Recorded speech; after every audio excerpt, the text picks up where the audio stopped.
Good afternoon, first grade. So here's what you're going to need for today's phonics reading and writing lesson. So you're going to need your notebook, you're going to need your pencil, and you're going to need some crayons because you are going to be doing some drawing. So here's what I want you to do. Go ahead and pause the video while you get your materials ready. All right, so here's what you need to do. You're going to need to go to your next blank page in your notebook. And we're going to start off with some phonics, and we're going to talk about the short E today. So what sound does the short E make? It makes the sound eh. Okay, so the short E makes the sound eh. So we're going to just try to brainstorm some words that have the short E in them. So once again, I'm going to remind myself what sound it makes. It makes the eh sound.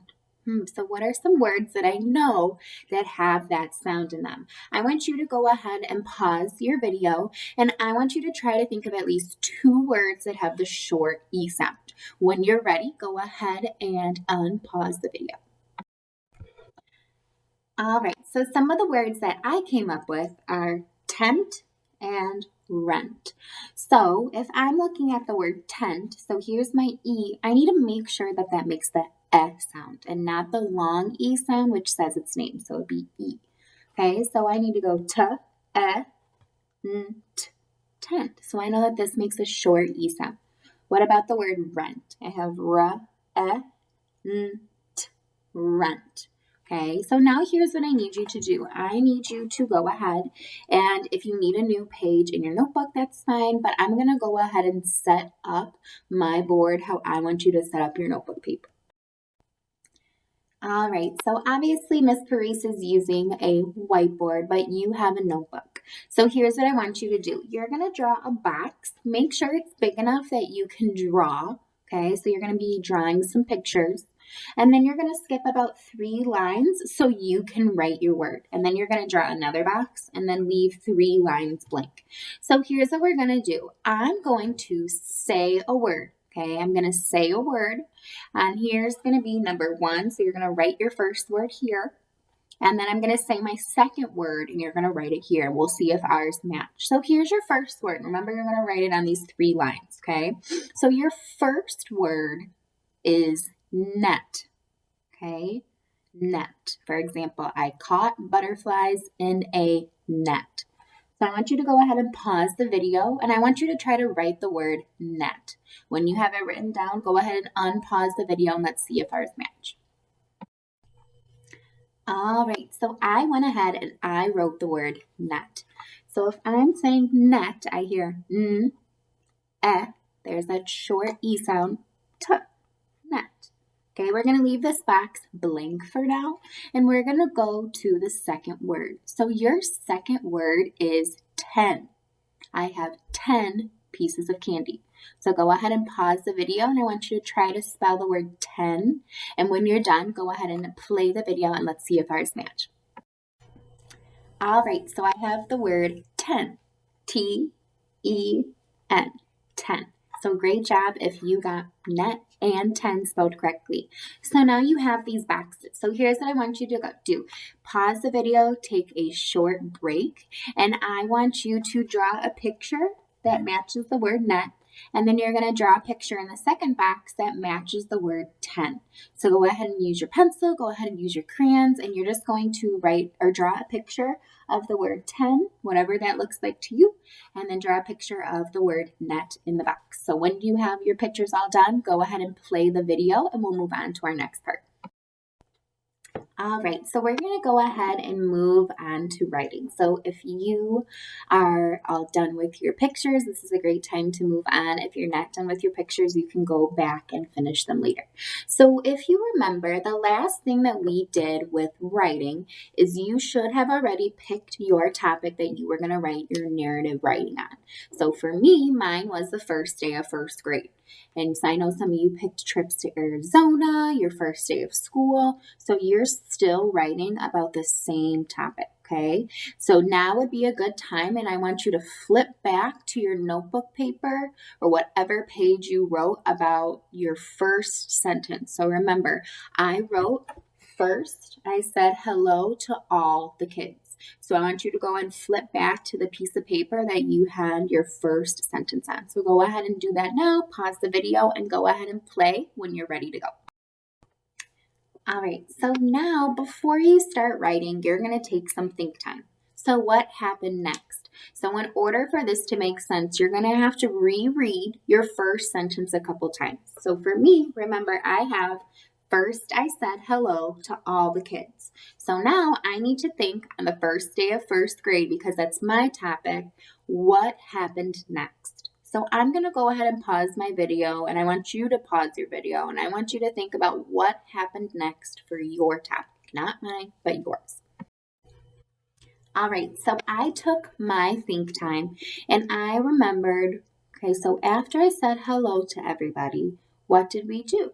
Next, we sat on the rug. So now that I know what my next sentence is going to say, I need to make sure that I'm writing it as best as I can. So remember, we need to have spaces between our words, punctuation, start with a capital letter, and make sure that you're writing neatly. So I'm going to go ahead and start with my sentence. So we need to start with the word next. So I'm going to write capital N-E-X-T,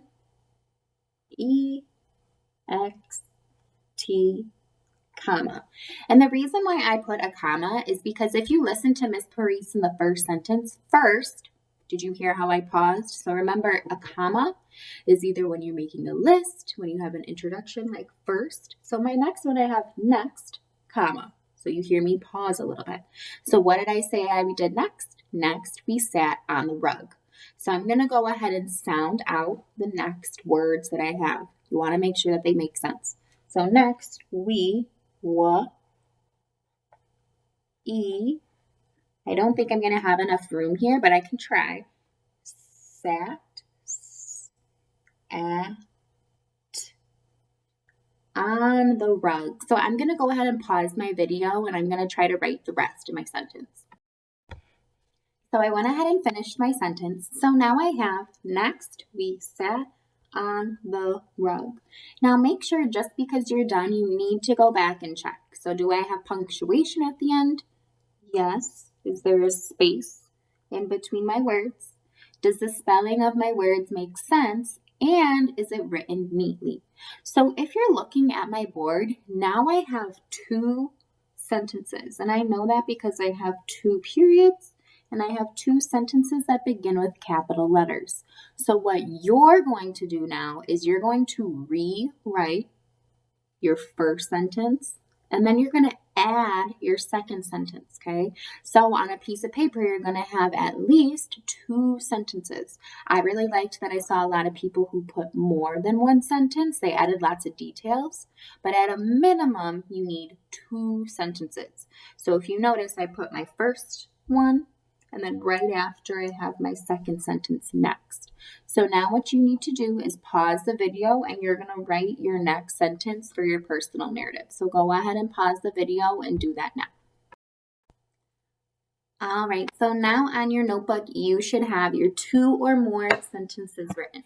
So now what you're going to do is underneath your two sentences, you're going to draw a picture that matches your story. So for me, remember my last sentence was next, we sat on the rug. So you're going to use your crayons and you're going to draw a picture with as much detail as you can.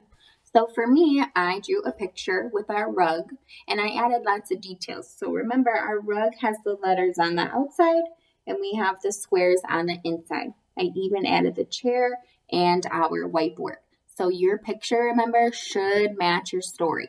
So whatever you're writing about, it should match. I'm going to go ahead now and we're going to move on to writing. And so when we're done with all our lessons, don't forget there will be assignments on Seesaw so you can share all your work. So go ahead and flip to another piece of paper after you finish your drawing. And so go ahead and pause the video and do that now. All right, so for reading today, we're going to be working with informational text. So if we're reviewing informational text, so remember, I hear the word information in this word. So remember, when I have an informational text, it's going to be maybe using real pictures. So you're not going to see a lot of drawings. You may, but you might see a lot of real pictures that maybe were taken with a camera or a phone, so they're from real life. There's also going to be a lot of facts, things that you can prove. So if you're reading an animal book, it might be telling you a lot of facts about that specific animal.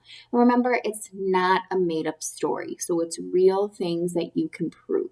So today, here's what we're going to be doing. You're going to pick a book that you think is informational, and you can use the ARC bookshelf. I'm going to post a book on Seesaw in case you can't find one. Remember, you're going to want to pick an informational text. You're not going to want to pick a book that you think is made up or is fiction. So before we go ahead and do that, we're going to just go over what fact versus fiction is. So if you remember, if you're looking for facts like we did in our research book, they are real. And that's super important. If you have a fact, it is real. It's something that you can prove. Now, if you have fiction or a fiction story, it is not real. It's not real.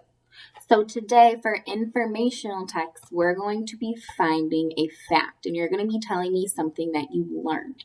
So here's what I need you to do. At this point in time, I want you to pause the video, and I want you to go to a clean piece of paper, and you're only going to need a pencil for right now. So I'm going to go ahead and pause my video and clean my whiteboard, and I want you to grab a pencil and go to the next clean page in your notebook.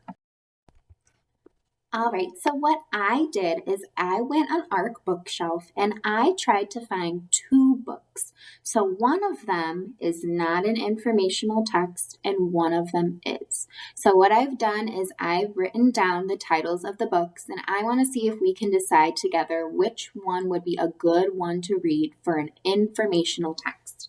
So the first story that I have is Can I Go? And let me tell you a little bit about just the cover of the book. So on the cover of Can I Go is a dog, and he's a little bit hanging out of the window. This title or this story has a drawing on the front page, on the front cover. Now, my second book that I could maybe read about is called Baby Sharks. So when I was looking at the cover of Baby Sharks, it was a real picture. And when I flipped through the book, I saw a lot of labeling of animals, and I saw lots of facts inside. So I have Can I Go or Baby Sharks. So when we're picking informational texts, I would maybe pick Baby Sharks. Okay, so if Baby Sharks is something maybe you want to read about, it is on the 1B color level for ARC bookshelf. So now I'm going to read you just one page from Baby Shark. So I'm going to go ahead and pause the video and get that uploaded on my computer. So here's what I want you to do while Miss Parise is reading. I want you to go ahead and open up to a new page in your notebook. So here's your job. While I'm reading, I want you to write down one thing that you learned about baby sharks. So remember, one thing you learned, I really want you to try to make it a fact. So remember, facts are true and you can prove them. So go ahead and get your note paper or your notebook ready and grab your pencil. And whenever you think that you see or hear a fact, you're going to go ahead and write it down. So if you need to pause or rewind the video to re-listen, that's totally okay. So baby sharks. Some sharks have eggs. Some sharks have live babies. Some sharks have both eggs and live babies. This book will tell you which are which. So if you need to go ahead and rewind the video and listen again, that might be a great idea. So what I want you to do is I want you to re-listen if you need to, pause the video to write down a fact, and then I'm going to share some facts that I came up with and we'll see if ours match. So now I'm going to share with you some of the facts that I got from our informational text about baby sharks. So the first thing that I read about that was a fact was some sharks have eggs. And remember, the book even said that they were going to tell you about it. And I know you can't see it, but in the book, and remember, it's on our bookshelf if you want to keep reading it, it showed me real pictures of sharks as eggs. So for me, I knew that that was a fact. Another fact that I came up with was some sharks have live babies. Remember, the book said that they were going to continue to tell us about that. So I know that that is a real piece of information. And if you wanted to challenge yourself, you could look it up even to see if it's real. So now here's what you're going to do. You are going to pick an informational text. Now remember, there's a lot of them on our bookshelf. If you have one at home, if you find one online, what you're going to do now is you're going to read it, and then you're going to tell me something you learned. So I'm going to go ahead and post this activity on Seesaw for you guys to complete. I'll have voice instructions to remind you what to do, and I will provide you with your sentence starter for how I want you to answer it. So what's going to happen is you're going to read your book. You're going to write down one fact from your book. If you want to challenge yourself and write more, that's great. And then you're going to draw a picture that matches your facts. Don't forget to add detail. You're more than welcome to use the book to help you. This will be our last lesson for today, for Monday. So I will see you guys tomorrow. I miss you, and I hope you guys have a great rest of your Monday. Bye, first grade.